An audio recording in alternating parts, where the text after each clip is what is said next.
Friends, welcome to my YouTube channel. ನಾನು ಇವತ್ತು ಸ್ವಲ್ಪ ಮಣ್ಣೆಲ್ಲ ಇದಕ್ಕೆ ಹಾಕ್ಕೊಳ್ತಾ ಇದ್ದೀನಿ. ಜನವರಿನಲ್ಲಿ ಕೀರೆ ಸೊಪ್ಪು ಹಾಕಿದ್ರೆ ತುಂಬಾ ಚೆನ್ನಾಗಿ ಬರುತ್ತೆ. ತುಂಬ ದಿನ ನಾವು ಸೊಪ್ಪನ್ನು ತಿನ್ಬೋದು. ಹಾಗಾಗಿ ಇವತ್ತು ನಾನು ಕೀರೆ ಸೊಪ್ಪು ಹಾಕೋಣ ಅಂತ ಆಸೆ ಆಗಿಬಿಟ್ಟಿದೆ. ಮೊದಲು ಒಂದು ಸಲ ನಾನು ಟೆರೆಸಲ್ಲಿ ಹಾಕಿದ್ದೆ. ಹೇಳ್ಬೇಕಂದ್ರೆ ತುಂಬಾ ಚೆನ್ನಾಗಿ ಬಂದಿತ್ತು ಕೀರೆ ಸೊಪ್ಪು. ಆವಾಗ ಈ ಥರ ಗ್ರೋ ಬ್ಯಾಗಲ್ಲಿ ಹಾಕಿರಲಿಲ್ಲ ನಾನು. ಕೆಳಗಡೆ ಅಕ್ಕಿ ಚೀಲ ಬರುತ್ತೆ ನೋಡಿ, ಆ ಚೀಲ ಹಾಸಿ ಸುತ್ತ ಇಟ್ಟಿಗೆ ಕೊಟ್ಟು ಸೇಮ್ ಟೆರೆಸಲ್ಲಿ ಕೀರೆ ಸೊಪ್ಪನ್ನು ಮಡಿ ಅಂತ ಹೇಳ್ತಾರೆ, ಅದನ್ನು ಮಾಡ್ತಾರೆ. ಆ ಥರ ಮಾಡಿನೇ ನಾನು ಕೀರೆ ಸೊಪ್ಪು ಹಾಕಿದ್ದೆ. ಕೀರೆ ದಂಟು ಎಲ್ಲವನ್ನು ಹಾಕಿದ್ದೆ. ತುಂಬಾ ಚೆನ್ನಾಗಿತ್ತು. ಆವಾಗ ತುಂಬ ಚೆನ್ನಾಗಿ ಬಂದಿತ್ತು. ನೆಕ್ಸ್ಟ್ ಟೈಮು ನನ್ನ ಹಳೆ ವಿಡಿಯೋದಲ್ಲಿ ನೀವು ನೋಡಿರ್ಬೋದು, ಪಕ್ಕದ ಸೈಟಲ್ಲಿ ಹಾಕಿದ್ದೆ. ಯಾವುದೋ ಬೇರೆಯವ್ರ ಸೈಟಲ್ಲಿ ಹಾಕಿದ್ದೆ. ಆ ಸೈಟು ಇವಾಗ ಸೇಲ್ ಆಗಿಬಿಟ್ಟಿದೆ, ಅವರು ಮನೆ ಕಟ್ತಾರಂತೆ. ಹಾಗಾಗಿ ಅಲ್ಲಿ ಬಿಟ್ಟು ಈಗ ಟೆರೆಸಲ್ಲೇ ಬೆಳ್ಕೊಳ್ಳೋಣ ಅಂತ ಹೇಳಿ ಮಾಡ್ತಾಯಿದ್ದೀನಿ. ಅದಕ್ಕೋಸ್ಕರ ಇದು ಸ್ವಲ್ಪ ಇನ್ನೊಂದು ಸ್ವಲ್ಪ ದೊಡ್ಡದಿದೆ ಅಂತ ಹೇಳಿ ನಾನು ಇದನ್ನು ತರಿಸ್ಕೊಂಡೆ ಗ್ರೋ ಬ್ಯಾಗು. ಆದರೆ ನನಗೆ ಸ್ವಲ್ಪ ಚಿಕ್ಕದೇ ಬಂತು. ಇನ್ನೊಂದು ಸ್ವಲ್ಪ ದೊಡ್ಡ ಸೈಜು ಇವಾಗ ಬುಕ್ ಮಾಡಿದ್ದೀನಿ. ಅದು ಬರೋವರೆಗೂ ಇದಿರಲಿ ಅಂತ ಹೇಳಿ ನಾನು ಇದನ್ನು ಇಟ್ಕೊಂಡಿದ್ದೀನಿ, ಹಾಕ್ತಾಯಿದ್ದೀನಿ. ಸ್ವಲ್ಪ ಮಣ್ಣು ಜಾಸ್ತಿ ಬೇಕಾಗುತ್ತೆ. ಹಾಗಾಗಿ ಮಣ್ಣು ಮೇಲೆ ಬೇಡ, ಸಾಕು, ಇರೋಷ್ಟೇ ಸಾಕು, ಇರೋಷ್ಟನ್ನೇ ಹಾಕ್ಕೊಳ್ಳೋಣ ಅಂತ ಹೇಳಿ ಅಡ್ಜಸ್ಟ್ ಮಾಡೋಣ ಅಂತ ಮಣ್ಣು ಕೆಳಗಡೆಯಿಂದ ಸೆಕೆಂಡ್ ಫ್ಲೋರ್ವರೆಗೂ ಎತ್ಕೊಂಡು ಬರೋದು ಸ್ವಲ್ಪ ಕಷ್ಟ ಆಯಿತು. ಹಾಗಾಗಿ ಇರೋದ್ರಲ್ಲೇ ಅಡ್ಜಸ್ಟ್ ಮಾಡಿ ಇವಾಗ ಹಾಕ್ತಾಯಿದ್ದೀನಿ. ಹಂಗಂತೂ ಇದನ್ನೆಲ್ಲ ಮಾಡೋಕ್ಕೆ ತುಂಬಾ ಖುಷಿ. ಆ ಗಿಡ ಬಂದಾಗ ಆಮೇಲೆ ಆ ಸೊಪ್ಪು ಎಲ್ಲ ಕಿತ್ಕೊಂಡೋಗಿ ನಾನು ಸಾಂಬಾರು ಮಾಡಿ ಎಲ್ಲ ಮಾಡ್ತೀವಲ್ಲ, ಅವಾಗಂತೂ ತುಂಬಾ ಖುಷಿ ಆಗುತ್ತೆ. ನನಗಂತೂ ತುಂಬ ಖುಷಿ ಇದೆಲ್ಲ ಮಾಡಬೇಕು ಅಂದರೆ ಹುಷಾರೆಲ್ಲ ಇಲ್ಲದೆ ಇದ್ದಾಗ ಸ್ವಲ್ಪ ರಿಸ್ಕ್ ಅನಿಸುತ್ತೆ. ಅವಾಗ ಸ್ವಲ್ಪ ನಮ್ಮ ಮನೆಯವರಿದ್ದರೆ, ನಮ್ಮ ಮಕ್ಕಳುಗಳಿದ್ದರೆ ಅವರೆಲ್ಲರೂ ಒಂದು ಸ್ವಲ್ಪ ನೀರು ಹಾಕ್ಬಿಟ್ಟು ಬಂದ್ರಪ್ಪ ಅಂತಂದರೆ ಹೆಂಗೋ ಮೇಂಟೈನ್ ಮಾಡ್ಕೊತಿರ್ತಾರೆ. ಪುನಃ ಹುಷಾರಾದಮೇಲೆ ಪುನಃ ಅದೇ ಕೆಲಸ ಮಾಡ್ತಿರ್ತೀವಿ ನಾವು.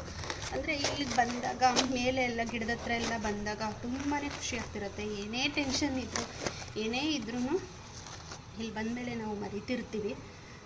ನನಗೆ ಈ ಥರ ಎಲ್ಲ ಮಾಡಲಿಕ್ಕೆ ನಂಗೆ ತುಂಬ ಇಷ್ಟ. ಆಮೇಲೆ ಫಸ್ಟು ನಾನು ಟೆರೆಸ್ ಮೇಲೆ ಇದು ಗಾರ್ಡನ್ ಮಾಡಬೇಕು ಅಂತ ಅಂದಾಗ ತೊಗರಿ ಗಿಡ ಹಾಕಿದ್ದೆ ನಾನು ಪಾಟಲ್ಲಿ. ದೊಡ್ಡದು ಪೇಂಟ್ ಹೊಡಿತಾರಲ್ಲ ಆ ಬಾಕ್ಸಲ್ಲಿ, ಆ ಬಕೆಟ್ನಲ್ಲಿ ನಾನು ತೊಗರಿ ಗಿಡ ಹಾಕಿದ್ದೆ. ತೊಗರಿ ಮತ್ತು ಅವರೆ, ಟೊಮೊಟೊ 3 ಹಾಕಿದ್ದೆ. ಆಮೇಲೆ ಕೊರೋನಾ ಟೈಮಲ್ಲಂತೂ ಟೊಮೊಟೊನ ಕೆಳಗಡೆ ಮಣ್ಣು ಚೀಲ ಹಾಸ್ಬಿಟ್ಟು ಮಣ್ಣು ಸುರಿದ್ಬಿಟ್ಟು ಫುಲ್ಲು ಹಾಕ್ಬಿಟ್ಟಿದ್ದೆ ನಾನು. ಆವಾಗ ಅದೇ ಮಣ್ಣನ್ನು ಬೇಡ, ಇದು ಟೆರೆಸ್ಗೆ ಏನಾದರೂ ಪ್ರಾಬ್ಲಮ್ ಆಗ್ಬೋದು ಅಂತ ಹೇಳಿ ಅದನ್ನು ತೆಗೆಸ್ಬಿಟ್ಟು ಈ ಥರ ಪಾಟ್ನ ಇಟ್ಕೊಂಡೆ. ಆವಾಗ ನಾನೇನು ಯೂಟ್ಯೂಬ್ ಮಾಡ್ತಾ ಇರಲಿಲ್ಲ. ಆವಾಗ ಮಾಡಿದಿದ್ರೆ ಇನ್ನೂ ತುಂಬ ಚೆನ್ನಾಗಿರೋದು. ನೀವೆಲ್ಲ ನೋಡ್ಬೋದಿತ್ತು ಆ ಥರ ಯಾವ್ಯಾವ ರೀತಿ ಬೆಳೀತಾ ಇದ್ದೆ ಏನೋ ಅನ್ನೋದನ್ನು. ತುಂಬಾ ಖುಷಿ ಆಗುತ್ತೆ. ಅದನ್ನಂತೂ ಸುಮ್ಮನೆ ಒಂದೊಂದು ಫೋಟೋ ಇದೆ, ನೋಡ್ಕೊಳ್ಳೋದಷ್ಟೇ. ಈ ರೀತಿಯಾಗಿ ತುಂಬಿಸ್ಬಿಡೋಣ. ನನಗೆ ಅಮ್ಮ ಕೀರೆ ಸೊಪ್ಪಿನ ಬೀಜ ಕೊಟ್ಟಿದ್ದಾರೆ, ಅದನ್ನು ಹಾಕ್ತೀನಿ ಇವತ್ತು. ಅಂದರೆ ಚಳಿಗಾಲದಲ್ಲೇ ಹಾಕಬೇಕಲ್ಲ, ಚೆನ್ನಾಗಿ ಬರುತ್ತೆ ಅಂತ ಅಷ್ಟೇ, ಇನ್ನೇನಿಲ್ಲ.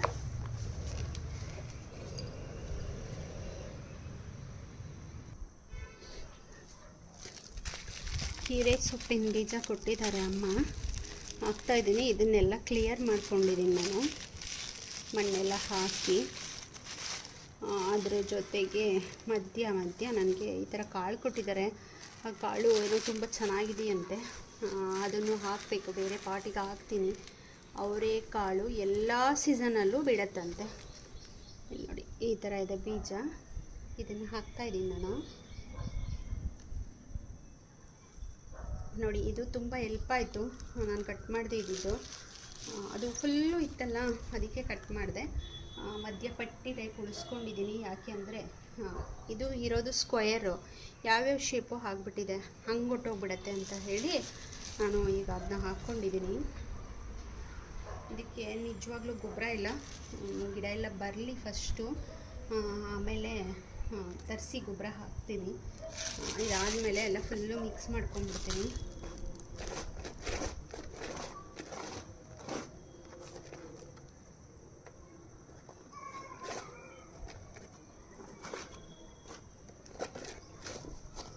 ಮಿಕ್ಸ್ ಆದಮೇಲೆ ಎಲ್ಲ ಫುಲ್ಲು ಹಿಂಗೆ ಟೈಟಾಗಿ ಫುಲ್ಲು ಅಂದ್ಕೊಂಡು ಬಿಡೋಣ. ಯಾಕೆಂದರೆ ನೀರು ಹಾಕಿದಾಗ ಎಲ್ಲ ಸೀಡ್ಸ್ಗಳು ಆ ಕಡೆ ಈ ಕಡೆ ಹೊರಟೋಗುತ್ತೆ ಅಂತ ಹೇಳಿ ಅಷ್ಟೇ.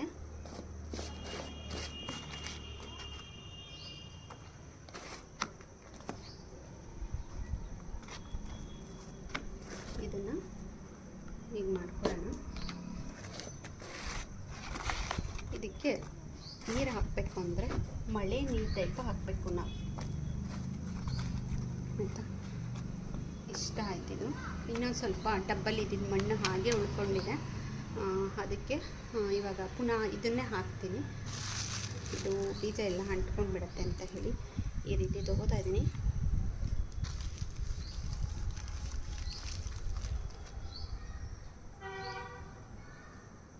ಮಧ್ಯ ಸೇರಿಸಿದೆ.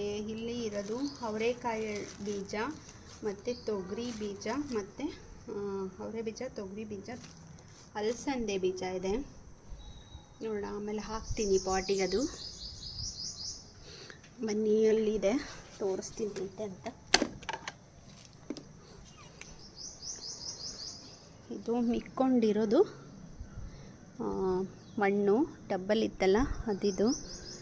ಇದಕ್ಕೂ ಕೀರೆ ಸೊಪ್ಪಿನ ಬೀಜ ಹಾಕ್ತಾಯಿದ್ದೀನಿ.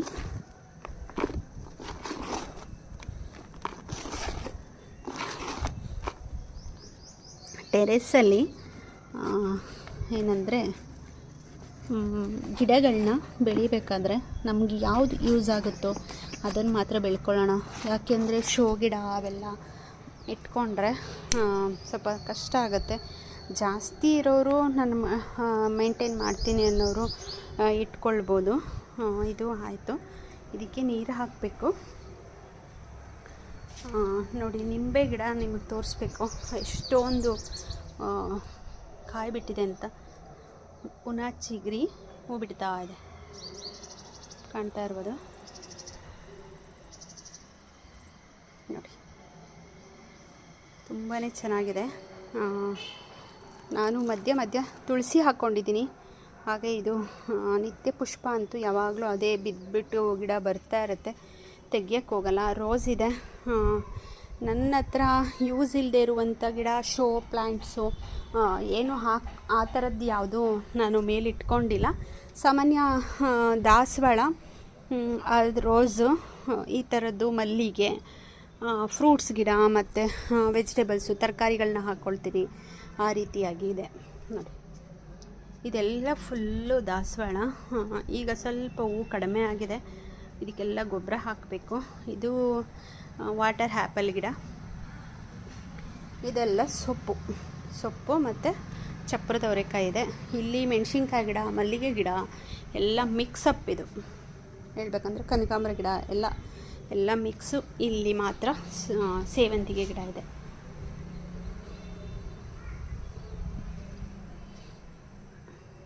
ಈಗ ಅದಕ್ಕೆ ನೀರು ಹಾಕಬೇಕು. ನೀರು ಹಾಕ್ತೀನಿ ಇವಾಗ. ಇದಕ್ಕೆ ನೀರನ್ನ ಹಿಂಗೆ ಕೈಯಲ್ಲಿ ತೆಗೆದು ಹಿಂಗೆ ಚುಮ್ಕ್ಸೋಣ. ನಿಮ್ಮ ಹತ್ರ ಔಷಧಿ ಹೊಡೆಯೋ ಸ್ಪ್ರೇ ಆ ಥರದ್ದಿದ್ರೆ ಆ ಥರದಲ್ಲೂ ಹಾಕ್ಬೋದು. ಈ ಥರನೇ ಫುಲ್ಲು ನೀರು ಹಾಕೋಣ.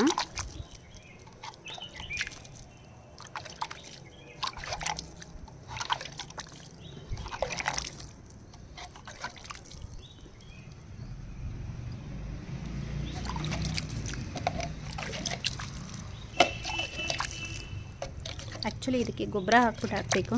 ಗೊಬ್ಬರ ಖಾಲಿ ಆಗಿಬಿಟ್ಟಿದೆ, ಹಾಗಾಗಿ ನಾನು ಗೊಬ್ಬರ ಹಾಕಿಲ್ಲ. ಅದು ಬಂದ ಮೇಲೆ ತರಿಸಾಕ್ತೀನಿ.